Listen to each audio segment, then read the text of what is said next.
Thanks, Petula, and it is a great day to be here. As Petula says, as Minister for Heritage, standalone Minister for Heritage in the New South Wales Government, which is, we think, a very important initiative, and I hope that you will all agree. Can I acknowledge everyone here who have worked so hard to see today come to fruition, and in particular Dean Rigney. I'm joined, of course, by Lord Mayor John Tate and Tim Owen, member for Newcastle. But so many of you, I know, over time have worked very hard, and it's great to see as well. We've got here today students from Newcastle East. I know that the headmaster from Newcastle Grammar is here, and I know the involvement that the schools have had with this cathedral. Newcastle Grammar over here all the time, and the other schools. This is part of our heritage. It's certainly part of Newcastle, and I am so excited to make this adding to the State Heritage Register in my capacity as Minister for Heritage, because it is such a beautiful part, such a significant part of Newcastle, and it's extraordinary that it hasn't been on the register until now. And can I say, Dr. Rosemary Barnard, I know that you've put a lot of work into this, as have so many of you here today, to make sure that this comes to fruition. It's a whole of community effort, because this is an icon of our community. Just a few fun facts in terms of the cathedral, because it's a part of our skyline, it is part of our history, but it is the largest provincial Anglican cathedral in Australia. So that is an extraordinary thing. It's an extraordinary piece of architecture in a most dramatic setting.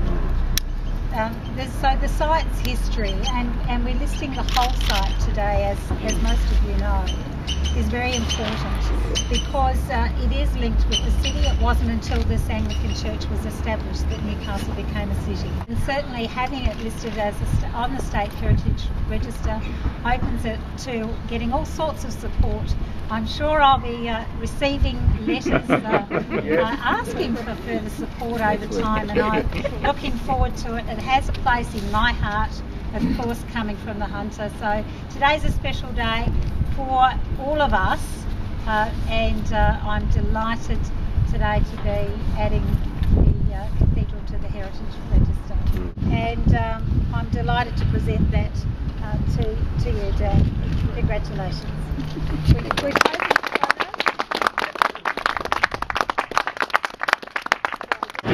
Mayor, Mr. Owen, thank you very much for coming along this morning, and I'm sure I speak for the Lord Mayor as well as myself when I say what a significant day this is for the city of Newcastle.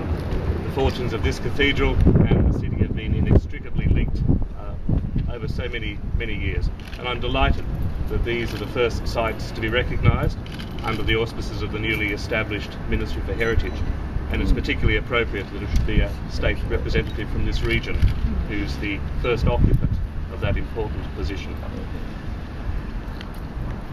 This building was greatly enhanced by the collection of stained glass inside the building, which is one of the most important and outstanding collections both nationally and internationally that we have in this country. And it contains a large number of rare and unique items of military memorabilia, which have been a significant factor in the listing of this building. But the cathedral is a repository for a lot of things, but it's not just a big, glorious Australian Gothic storage container. It's a living place of worship and witness, and that's why these things are here. Successive generations have looked at the cathedral as a fitting place to preserve these symbols, and have looked to it as a sign of the life of this city and this region. And they've done that because the cathedral is large enough, both physically and spiritually, and serious enough to hold together the memories of this city and this region. So the community of Newcastle is grateful that in the listing of the cathedral and the burial ground on the State Heritage Register, the immense significance of this site has finally been recognised. Thank you, Minister, for your presence this morning and for the hard work of the members of your department in making this possible. Thank you.